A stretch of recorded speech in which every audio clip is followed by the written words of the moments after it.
bahasa dan sebutan.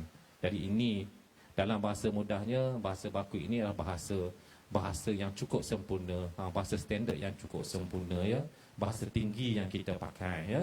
Jadi kata baku ini memetik buku tuntutan bahasa tulisan Profesor Datuk Seri Dr. Wan Sariang Senator, mengatakan kata baku ini sebenarnya berasal daripada bahasa Jawa, maknanya yang menjadi pokok, yang sebenarnya, yang digunakan sebagai ukuran.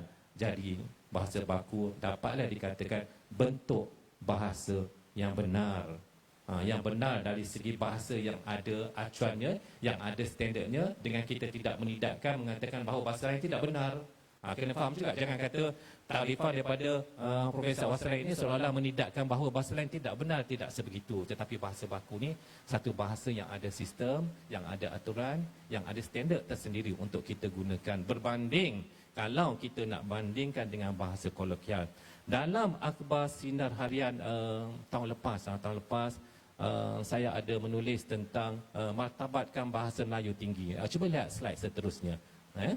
Martabatkan bahasa Melayu tinggi yang sebenarnya menyentuh tentang penggunaan bahasa Melayu tinggi dalam kalangan masyarakat kita, penggunaan bahasa jargon yang kadang-kadang sudah semakin dilupakan oleh masyarakat.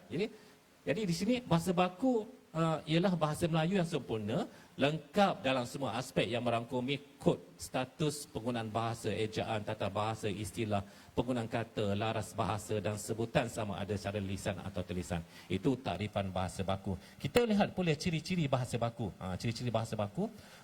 Bahasa baku tidak mempunyai penutur asli. Kita carilah mana-mana negara tidak ada penutur asli sebenarnya yang macam bahasa kolokial ini, ya. Tak ada penutur jati bahasa baku ini. Jadi menggunakan nahu yang betul, bahasanya tersusun. Kalau kita dengar bahasanya, kalau kata budak-budak sekarang ni bahasa budak skema. Bahasa budak skema, kita dengar macam tersusun je. Dia kata macam robot bercakap. Macam robot bercakap. Itu pandangan anak-anak pelajar kita bila cakap bahasa baku, sebab mereka rasa macam agak pelik bila bertutur menggunakan bahasa baku kerana terlalu tersusun. Jadi agaknya anak-anak kita sekarang ni tidak suka disusun. Jadi mereka suka satu gaya hidup yang lebih bebas, tidak dibiarkan terikat, sehingga bila mereka berbicara, mereka bercakap juga, mereka ada satu persepsi terhadap bahasa baku ini. Bukan bahasa ibunda penutur, perkataan tepat dan sesuai, sebutan mengikut ejaan, ya.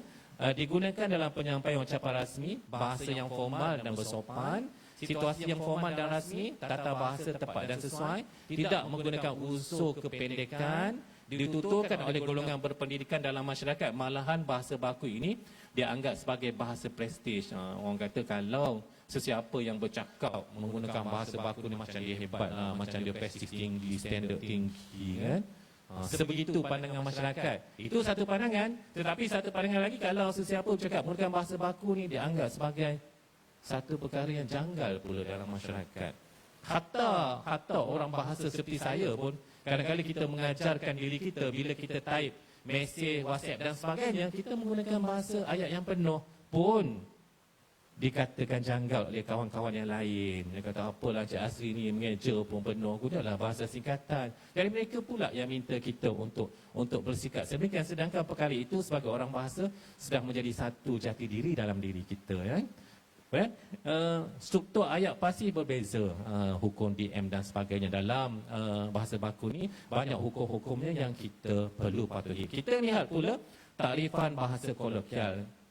Jadi apabila membuat kajian tentang bahasa kolokial ini sebenarnya agak mencabar sedikit. Saya bercakap juga dengan panel-panel lain tadi, sebenarnya bila kita bercakap tentang bahasa kolokial ini agak mencabar kerana kita sering bandingkan bahasa kolokial ini dengan dialek, dengan logat, dengan selanga. Sedangkan kalau kita kaji, dalam bahasa kolokial ini juga sebenarnya ada terkandung dialek, ada terkandung logat, kadang-kadang ada terkandung selanga dan sebagainya. Tetapi kalau kita betul-betul membuat kajian secara rinci, sangat menarik sebenarnya. Jadi bahasa kolokial mengikut Kamus Dewan edisi 4 ialah bahasa yang bersifat bahasa percakapan, atau bahasa basahan ataupun bahasa mudahnya, bahasa yang digunakan sehari-hari.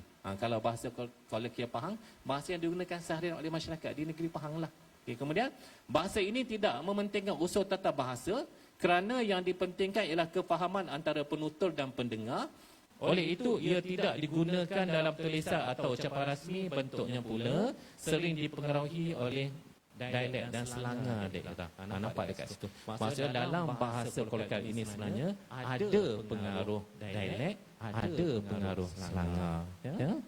Kita lihat seterusnya, apakah pandangan Pendeta Za'bah? Banyak yang saya suka tadi bila saya sampai tadi, ada banyak dokumentasi tentang Pendeta Za'bah di belakang. Ada masa pergilah rumah Pendeta Za'bah. Di mana rumah Pendeta Za'bah? Pernah sampai? Di Negeri Sembilan kan. Pergilah sana, pergi melawat dekat sana. Ya. Okey, Za'bah menggelarkan bahasa kolokvial ini sebagai bahasa cakap mulut. Bahasa cakap mulut maksudnya bahasa yang dipercakapkan seharian lah. Bahasa-bahasa yang digunakan seharian ya. Jadi hal ini demikian kerana bahasa-bahasa ini sering digunakan untuk berinteraksi dengan rakan kenalan atau ahli keluarga dan lebih bertujuan untuk bertanyakan khabar, bergosip. Bergosip ni macam pelik, macam bahasa Inggeris, tetapi diterima dalam bahasa Melayu. Bergosip. Maksudnya gunakan bahasa kolokvial untuk bercakap, menyembah petang-petang, kaum hawa bergosip di halaman rumah, atas tangga bergosip. Tapi sekarang bergosip bukan kaum hawa saja. Kaum Adam pun suka bergosip sekarang. Ya. Apatah lagi gosip-gosip di media sosial kan. Okay, kemudian berjual beli dan sebagainya. Selain itu, bahasa ini dituturkan di tempat-tempat yang tidak rasmi seperti di rumah, kedai, pasar dan sebagainya. Jadi pandangan Ahmad Johari Moin dalam sosiolinguistik menyatakan bahawa bahasa pasar juga tergolong dalam bahasa basahan kerana bahasa ini sering digunakan dalam urusan harian dan wujud campuran unsur-unsur bahasa lain dari segi kosakata, sebutan dan ungkapan. Kemudian suka juga saya nak menarik perhatian tuan-puan tentang takrifan selanga dan dialek kerana kadang-kadang kita keliru antara selanga, dialek dan bahasa kolokvial. Selanga kalau bahasa kolokvialnya kita selalu kata slang. Jadi saya kata slang. Bahasa selanga, slang. Selanga merujuk kata-kata atau ungkapan yang dianggap sangat tidak formal. Selanga biasanya digunakan oleh orang dalam kumpulan umur tertentu atau dalam satu kumpulan etnik atau budaya untuk berkomunikasi sesama sendiri. Macam generasi sekarang banyak menggunakan bahasa selanga ni. Contohnya macam apa? Koyak. Sekarang koyak kan? Koyak sangat popular. Koyak, kantoi, cun, bro, ngam. Dulu kita kata biar betul, sekarang tiba-tiba jadi biar betik. Saya heran kenapa anak saya bercakap biar betik. Saya kata betul ke awak cakap ni biar betik, tapi rupanya memang sekarang orang cakap biar betik kan. Betul tak? Kita pernah dengar kan? Anak-anak kita sekarang tak cakap biar betul, dia kata biar betik. Betul kan? Dulu kita kata mantap, sekarang mantul. Ini maksudnya selanga tiba-tiba dia jadi macam tu dah. Kita tak perasan tiba-tiba dia berubah sebegitu. Biar betik, mantul, dah jadi satu perubahan dalam variasi bahasa kita ya. Waklu tu lama dah waklu kan. Okey, dialek pula mengikut Kamus Dewan edisi keempat membawa maksud satu bentuk bahasa yang digunakan dalam sesuatu daerah atau sesuatu kelas sosial yang memiliki perbezaan daripada bahasa standard. Tetapi kalau kita lihat bahasa kolokvial ini yang kita nak bicarakan pada hari ini, dia sebenarnya nampak agak mirip dengan dialek dan logat itu sebenarnya. Sangat-sangat mirip sebenarnya. Dan itu saya katakan agak sukar untuk kita katakan beza antara dialek dengan bahasa kolokvial ini. Kecuali macam Prof Tio mesti tahu lah. Mesti pakar dalam bidang ni. Ya? Okay, kita tengok ciri-ciri bahasa kolokvial. Macam telah diungkapkan tadi, bahasa kolokvial dari segi cara penyampaiannya disampaikan secara lisan, bersifat perhubungan secara terus antara penutur, dua penutur atau lebih dengan menggunakan pertuturan seharian. Penggunaan perkataan pula ringkas dan tidak mengikuti ejaan sepenuhnya. Tetapi pendengar dapat memahaminya. Hebatnya bahasa kolokvial ini, macam yang sahabat-sahabat kita menyanyi tadi seronok, saya dengar menarik. Maksudnya bercakap apa tadi? Meleh-meleh. Saya tanya ke kanda AK Hidayat, apa Meleh-meleh ni? Meleh-meleh ni maksudnya endah tak endah lah. dapat satu ilmu baru hari ini. Endah rupanya. Saya tak tahu dapat ilmu baru. Kemudian mewujudkan kemesraan. Penggunaan bahasa kolokvial ini dalam kalangan pengguna oleh kerana dia menggunakan bahasa seharian, dia lebih mesra. Kadang-kadang perkataan itu kita dengar mungkin agak keras, mungkin sedikit kasar, tetapi itulah sebenarnya melambangkan keakraban antara kedua penutur itu. Maksudnya mungkin lagi kasar tu lagi akrab. Sebegitu dalam bahasa kolokvial berbanding dengan bahasa baku tadi. Kemudian penggunaan dialek. Dalam bahasa kolokvial, wujud penggunaan dialek apabila penutur dan pendengar datang dari tempat yang sama. Nanti kita dengar daripada panel seterusnya nanti akan bercakap tentang beza bahasa kolokvial dialek ni antara daerah. Nanti kita dengar nanti. Kita dengar menarik. Saya bercakap pun dengar, wah menariknya, tak sabar nak dengar. Kemudian kita tengok dari segi penggunaan tata bahasa pula. Dari segi tata bahasa, dalam bahasa kolokvial, penggunaan tata bahasa gramatis tidak begitu dipentingkan. Mana ada orang bercakap seharian guna tata bahasa kan? Tak ada. Kecuali kalau bahasa baku, macam bahasa baku pun tidaklah digunakan dalam bahasa seharian. Biasanya digunakan dalam urusan-urusan rasmi sahaja. Ya. Kemudian wujud percampuran kod dalam bahasa kolokvial. Pelbagai kod sering digunakan. Jadi penggunaan kod ini disebabkan masyarakat Malaysia terdiri daripada pelbagai bangsa dan keturunan. Ya.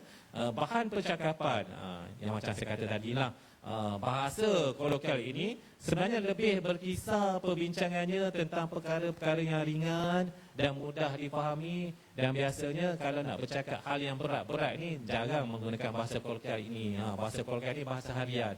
Bercakap, bersembang, bergosip menggunakan bahasa kolokvial ini. Mengikut Abdullah Hassan, kajian Abdullah Hassan, terdapat 3 perbezaan utama antara bahasa baku dan bahasa kolokvial. Yang pertama, perkataan berbeza untuk makna yang serupa. Contoh kalau bahasa baku kata mengapa, bahasa kolokvial kata kenapa. Kenapa? Bagaimana, jadi macam mana, sedang, tengah. Kita perasan kan kalau kita bercakap sering bukan sekeliling kita pun kadang-kadang kita sering gunakan saya tengah makan, sedangkan sepatutnya saya sedang makan. Tetapi tengah itu telah diterima sebagai satu bahasa pertuturan yang betul walaupun itu sebenarnya merupakan bahasa kolokvial dan tidak baku. Kemudian bentuk kependekan. Dalam bahasa kolokvial banyak bahasa-bahasa ini yang telah dipendekkan. Paling ketara 3. Inilah kata Abdullah Hassan, kalau hendak jadi nak, kalau tidak jadi tak, kalau sudah jadi dah. Begitu, dia dipendekkan. Dan kalau dari segi perubahan bunyi, yang ini kita perasalah, kalau ambil jadi ambil, kecil jadi kecil, pula jadi pula. Jadi ini perbezaan 3 perbezaan utama yang digariskan oleh Abdullah Hassan. Tetapi kalau kita lihat sebenarnya, kalau kita kaji macam kita katakan tadi, sebenarnya banyak beza antara bahasa baku dan bahasa kolokvial dari segi struktur bahasa, dari segi sistem bahasa, dari segi kegramatisan, dari segi cara pertuturan, jeda percakapan, patah perkataan yang kita lontarkan. Banyak beza sebenarnya dan menarik. Ya. Seterusnya, bila kita bercakap tentang bahasa, menariknya konsep dan konteks bahasa. Bila kita dah bercakap tentang bahasa, kita ada konsep, kita ada konteks. 2 perkara yang berbeza.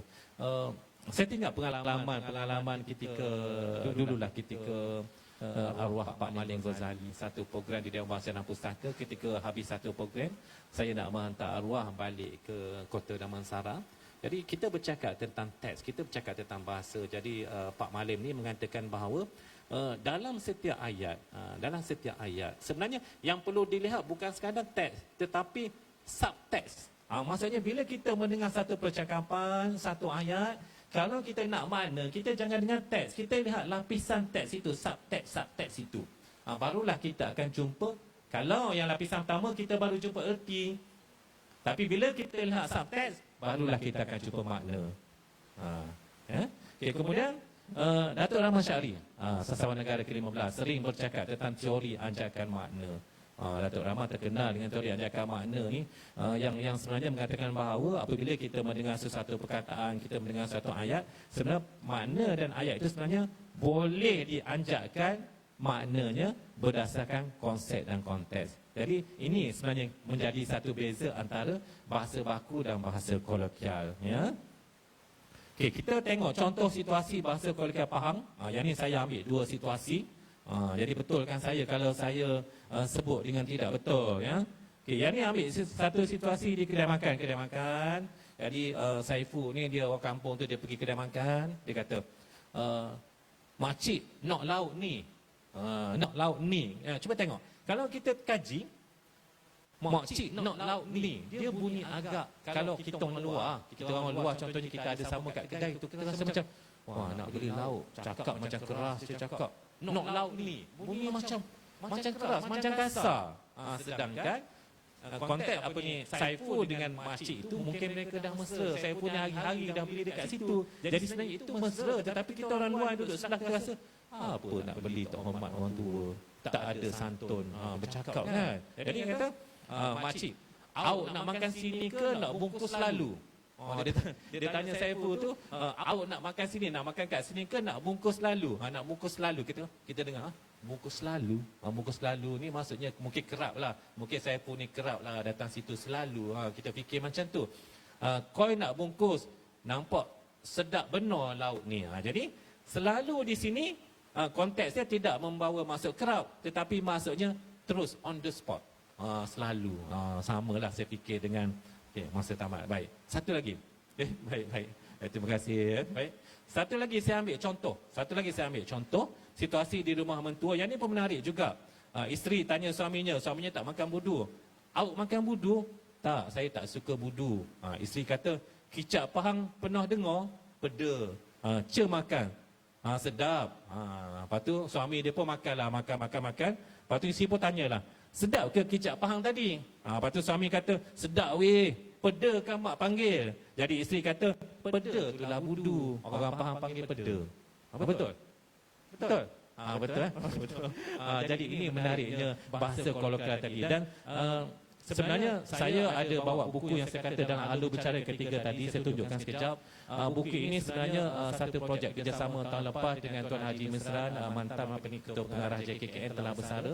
Jadi kita hasilkan buku yang melibatkan sebenarnya 14 negeri di Malaysia. Jadi dalam buku ini kita hasilkan sajak dan pantun yang menggunakan bahasa kolokvial, dialek dan sebagainya. Dan sebenarnya saya petik daripada satu sajak daripada Maestro Sains Nusantara Roslan Madon, tapi sebab masa tak mencukupi, cuma saya sebagai penutup, saya masih ingat lagi ketika dalam sesi kita buat satu sesi bicara dengan penulis, saya tanyakan soalan pada Kekanda Roslan Madon. Saya tanya Kekanda Roslan Madon, bagaimana beliau membesar di negeri Pahang sehingga menjadikan beliau tu Roslan Madon sekarang.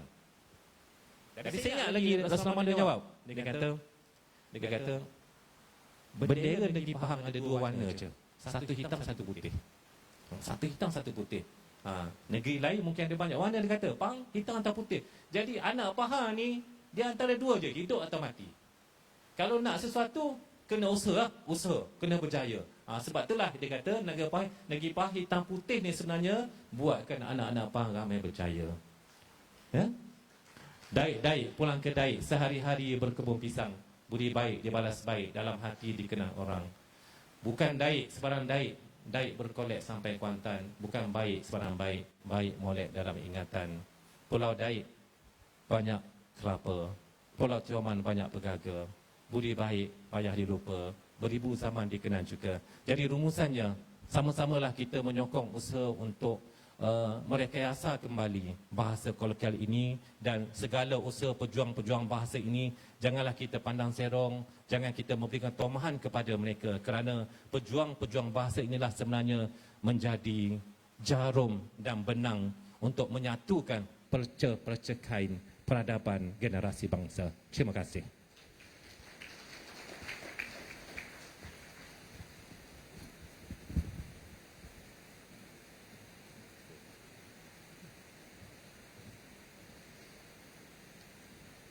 Terima kasih terima kasih kepada Cik Muhammad Asri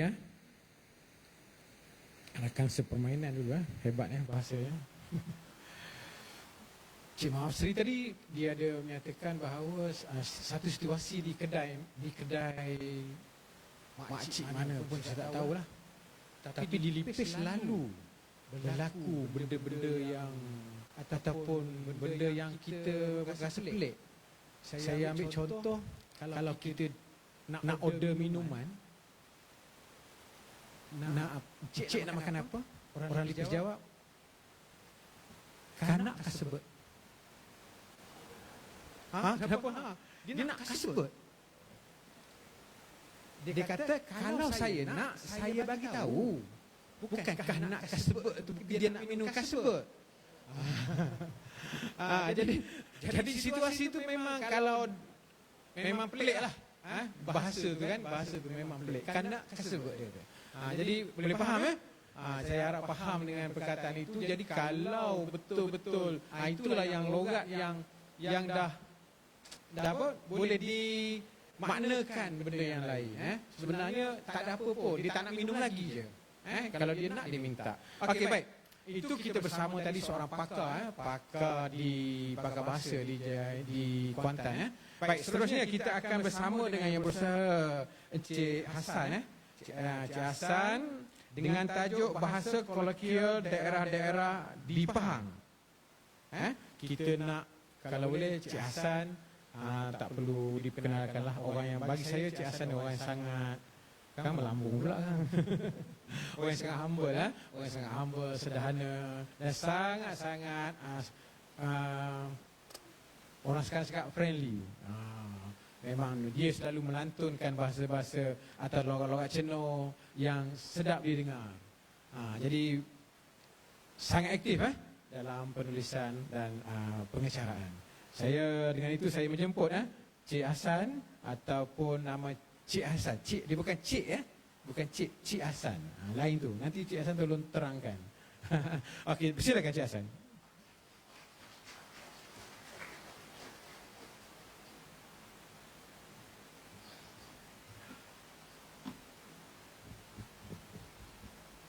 Bismillahirrahmanirrahim. Assalamualaikum warahmatullahi taala wabarakatuh. Profesor dan semua yang terhormat di hadapan ini dan semua sekali yang berada dalam dewan pada petang ini, daripada pagi tadi mungkin, terima kasih banyak-banyak. Bila bercakap, mendengar orang-orang yang hebat daripada awal tadi, profesor dan sebagainya, Datuk Arifin Said, dan baru sekejap tadi Cik Asri kita. Betul Cik Asri ya? Kau duduk depan ni, kau rasa ketau nak bercakap.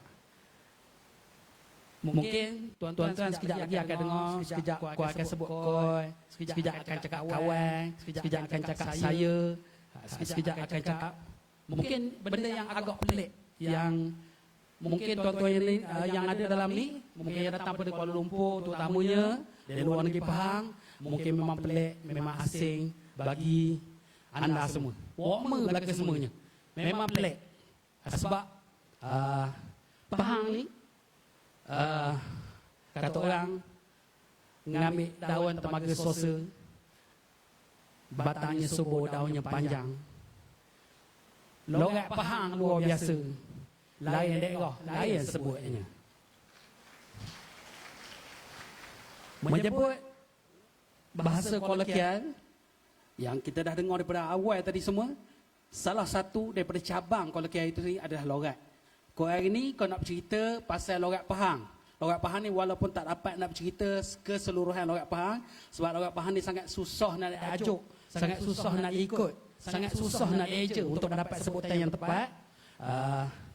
Tapi kau cuma cuba kecilkan sikit space dia kata orang tu. Kau banyak membawa versi logat Pahang, logat Cino. Orang yang belah Cino cakap. Sebab dalam Cino sendiri pun, kalau dikaji, ada tak kurang daripada 6 lenggok bahasa dia. 6 jenis gaya dia bercakap. Tadi kau jumpa seorang orang Sekara. Orang di Cino sendiri dengan orang kampung Sekara, walaupun Sekara tu dalam Cino, bahasa dia dah berbeza. Bahasa dia dah berlainan. Logat dia sangat berbeza. Contoh, kamu sebelah Cino, kalau kamu sebut orang Sekara dia lebih dengung sikit Allah. Dia lain sikit. Tapi nak dapat sebutan yang pure tu kena dengar orang Sekara sendiri sebut. Maksudnya macam itulah. Begitu juga dengan di luar negeri, di luar Cina, ada Olipe, Jerantut, Rarawak, rompeng, pekat dan sebagainya. Setiap perkataan tu dia sebutan dia sangat-sangat berbeza lah.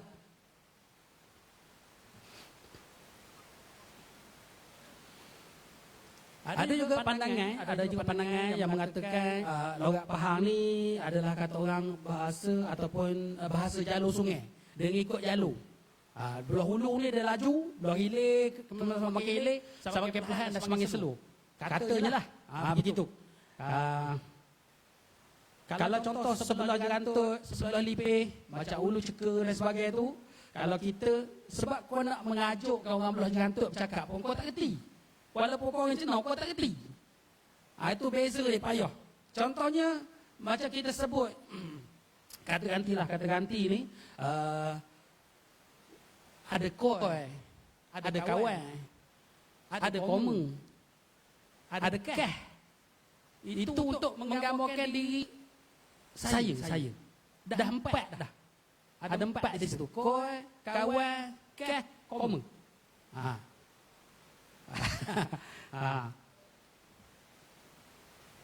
Jadi pertuturan itu dia memang berbeza, dia sangat berbeza.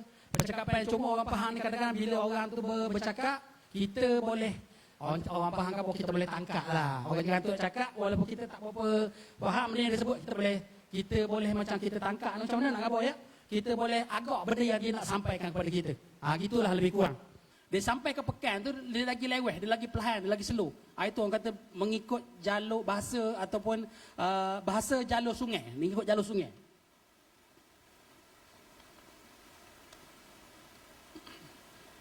Dan juga sepanjang apa yang kau dapat perhatikan, logat Pahang ni terutamanya, dia banyak dipengaruhi oleh sepadan negeri lah. Sepadan negeri, faktor geografi, dia sangat-sangat memainkan peranan. Sangat-sangat memainkan peranan. Contohnya orang di belah Kuantan ni, dia dah terpengaruh dengan logat orang Terengganu. Dia dah terpengaruh dengan orang logat Terengganu. Belah ke Lipih, ada setengah tempat dia terpengaruh dengan Kelantan, ada juga yang terpengaruh sikit dengan bahasa atau logat Perak. Di Rompeng dia dah terpengaruh dengan bahasa ataupun logat di bahasa orang sebelah Johor. Jadi kata orang kita payahlah nak cakap orang Pahang ni bahasa apa yang betul-betul asalnya, yang orinya orang Pahang tak berani. Orang Jerantut pun tak boleh khabar dia koma Cenor pun tak boleh khabar koma Cenor punya bahasa logat tu yang original, yang asal, tak boleh. Tak ada siapa yang berani dakwa setakat ni, tak berani. Mungkin akan datang, mungkin kalau ada pengkaji-pengkaji yang khusus untuk mencari satu titik persamaan tu, mungkin kita akan dapat asal perkataan Pahang tu di mana asalnya, di mana datangnya, yang mana yang paling ori sekali orang khabar. Lagi satu lagi di Pahang ni, sebab dia banyak Felda, dia juga daripada pengaruh Felda. Sebab Felda ni boleh kita sebut dia adalah mini Malaysia. Semua negeri ada dalam tu. Jadi pengaruh-pengaruh tu mempengaruhi juga logat Pahang ni. Lepas tu orang asli tadi semua dah sebut, ada kita pun ada sikit lah, kita kutip sikit-sikit gitulah ya.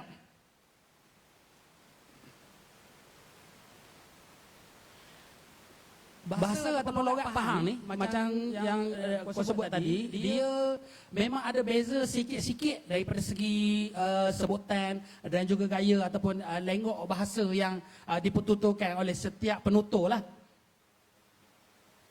Kalau kita ambil macam contoh daripada perkataan kata sifat pun, dia menggambarkan banyak benda. Kata sifat, contoh kata sifat panas. Panas ni orang Pahang dia ada sebut dedor. Dia ada sebut angin. Panas melengit. Itu semua banyak menggambarkan panas tapi mengikut situasi masa itu. Profesor mungkin pernah dengar dedor tak? Dedor. Tak pernah dengar. Tu.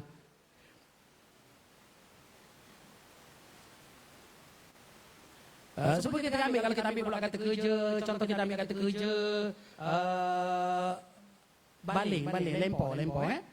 Sebab orang Pahang dia ada sebut lutu, ada sebut campur, ada sebut umang. Dia banyak, setiap tempat itu dia ada beberapa perkataan yang menggambarkan situasi itu.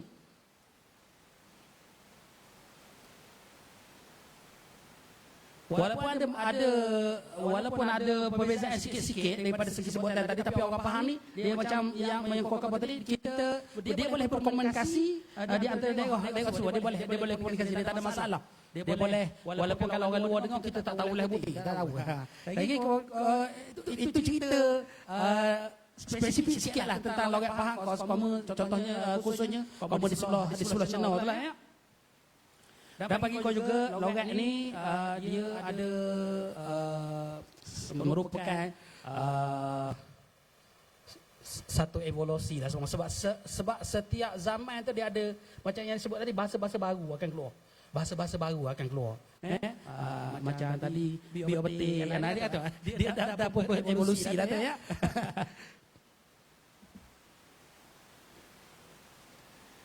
Dia juga logat ni dia juga merupakan persimpangan bahasa daripada bahasa keseluruhannya, itu logat sebagainya. Bahasa juga mempunyai wibawa bangsa. Kata orang menunjukkan bangsa tu itulah bendanya. Jadi pada orang Pahang ni kita jangan malu lah nak bercakap Pahang. Tapi ini kan sebabnya orang Pahang ni dia ada satu keunikan dia yang kita tak boleh petikai. Sebab dia pergi ke Perak, dia akan cakap Perak. Dia pergi ke Kedah, dia bantai cakap Kedah. Dia pergi Kelantan, dia Bahang cakap Kelantan, dia bantai Melaka.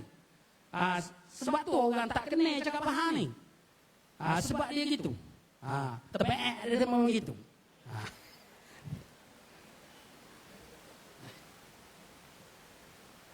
Dia sebabnya dia malas ngaku kalah lah. Kau boleh Melaka. Dia gitu.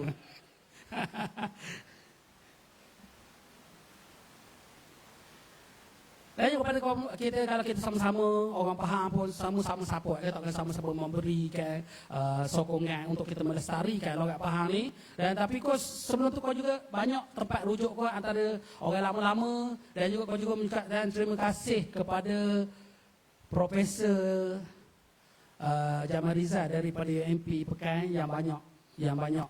Sepatutnya dia ada antara orang yang boleh bercakap hari ni sebenarnya. Tapi mungkin di lain kali Akid Negara boleh memberikan ruang pula pada dia. Sebabnya dia pun dah banyak menulis, dah banyak mengkaji dan logat Pahang ni. Dia pun dah, kalau di Pahang FM tu banyak rujukan bahasa-bahasa yang digunakan tu, banyak rujukan daripada dia punya kertas yang dibentang. Tu dia ada kat belakang tu. Alhamdulillah. Terima kasih support. Dia memang support sama.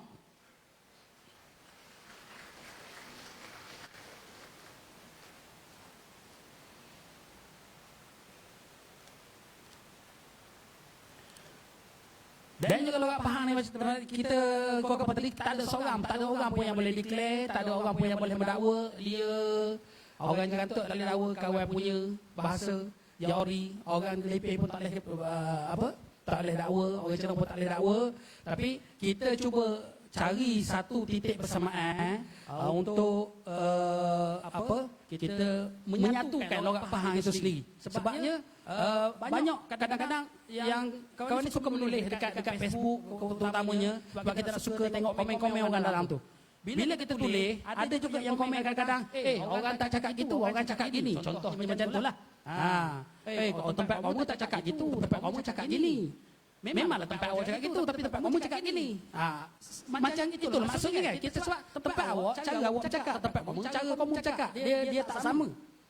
Jadi itulah kan, kalau kita dapat cari satu titik persamaan, bahkan kita nak meminjam pantun daripada Datuk Bat, terbit mentari menyilau mata, orang daik menjala udang, sama sendiri jangan skater, bukankah molek makan sidang.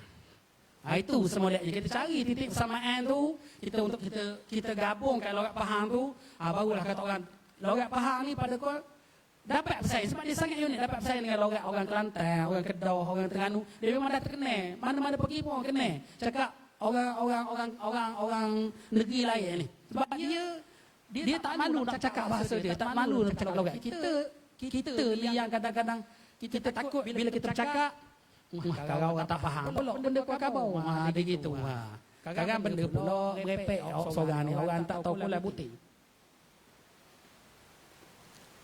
Logat Pahang ni pula pada kau sebanyak kita kamu ada buat sikit-sikit kajian lah, pemerhatian. Dia ada perkataan-perkataan dia yang sangat-sangat unik. Dia tak ada makna yang boleh kita tegakkan dalam bahasa standard, tak ada. Orang faham ni, tak ada makna yang kita boleh tegakkan kecuali kita boleh menggambarkan situasi dia. Kau nak gambar kata? Mungkin Prof. Mungkin agak pelik benda dia sebab kita tak boleh nak tegangkan bahasa ataupun perkataan tu, tapi cuma kita boleh menggambarkan situasi. Contoh kalau kau sebut satu perkataan yang biasa sangat kau sebut, kau suka sangat sebut, keluh keleh. Siapa tahu keluh keleh? Tak tahu keluh keleh. Ketu keteh. Itu sebuah bahasa orang faham yang pelik-pelik tu. Kita tak boleh nak terang pun. Satu lagi. Teklehen. Teklehen tahu? Teklehen tahu atau bisa tu kalau tahu. Merengkek.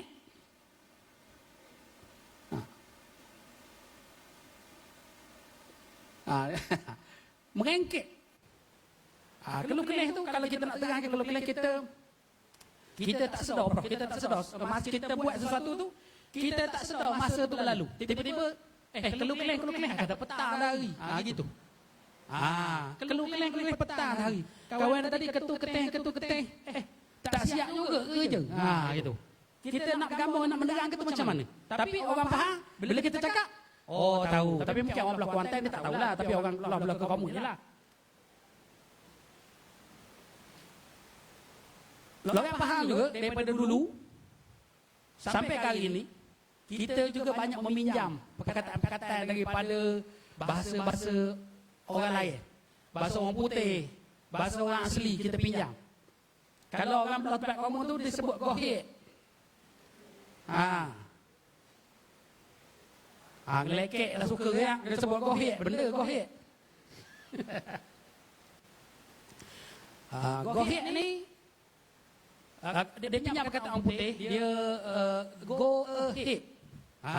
Go ahead. Go stand. Mungkin ramai orang tahu go stand nak. Go stand. Drebo. Tak ada orang patang. Dia kerja pemandu bas tau. Dia kerja drebo bas. Orang tu dia drebo taksi. Dia tak sebut pemandu. Dia sebut drebo. Itu perkataan-perkataan yang dipinjam lah tu. Dan yang paling baru, dan yang paling popular, dan mungkin dah diterima ramai. Don. Don tau. Don lantar awal lah, kau tak don. Pernah jumpa tak? Don lantar awal lah, kau tak don. Don lah sorang-sorang. Pernah jumpa tak? Perkataan down, D-O-W-N, down.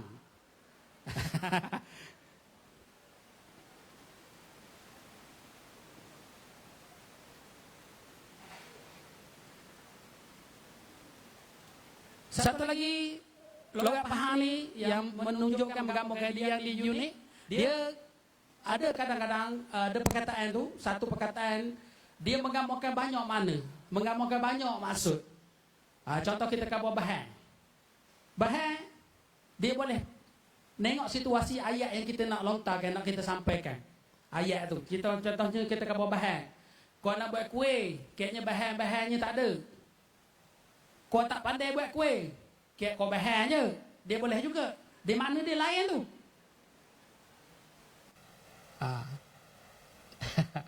Lepas tu lantai. Antaranya. Ngelisir. Ini perkataan banyak agak rare lah. Ngelisir. Ngelisir ni, kita mencari sesuatu yang tak jumpa. Ngelisir. Ataupun kita pedah. Sangat pedah. Pedas sangat. Ngelisir lalu kau makan sampai tu, kau balik. Ngelisir. Menggambarkan pedas. Rentang. Rentang pun boleh menggambarkan banyak mana. Rentang. Kau bubuh rentang itu tadi. Di situ. Saya letak di situ.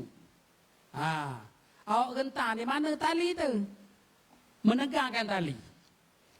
Rentang. Itu cakap orang faham tu. Menunjukkan tempat, menunjukkan tali itu tegang.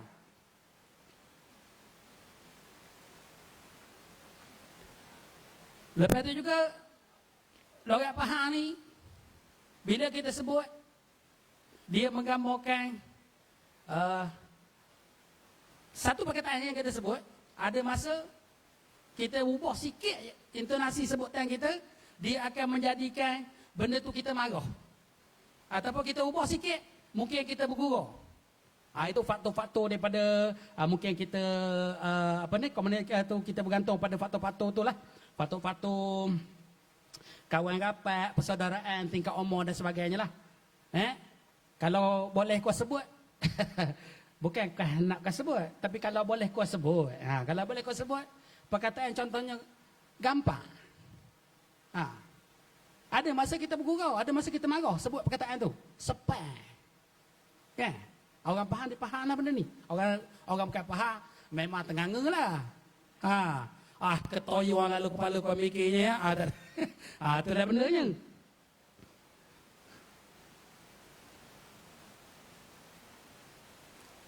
Kalau kita nak sebut, kalau nak bagi contoh,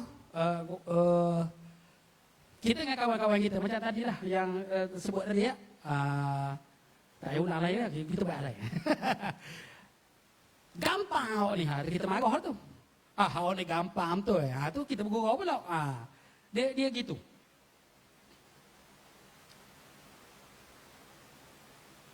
Betul, ada juga perkataan yang dia cuma menggambarkan situasi. Macam tadilah, macam yang kau sebut sebelum tadi. Tapi ini dia berbeza sikit. Dia berbeza sikit dari segi penggunaan dia. Contohnya kalau kau sebut di sini, belesong.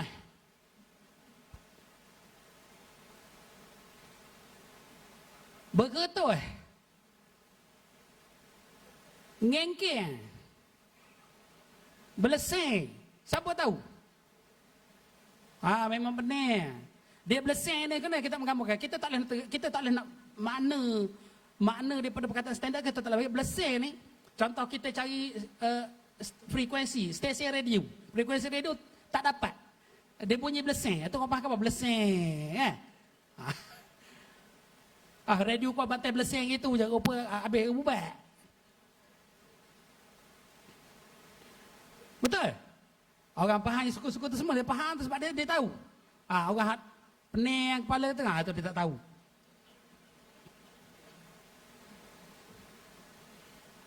Daripada awal tu kau kata, logat Pahang juga keunikan dia payah sangat nak dieja. Nak mengikut sebutan dia yang betul. Nak mendapat sebutan. Sebab kadang-kadang kita eja lain.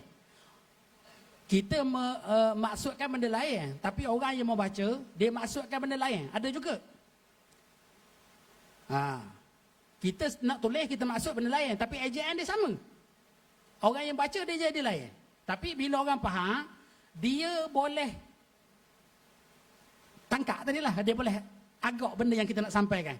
Cuba kita sama-sama tuan-tuan buat eja B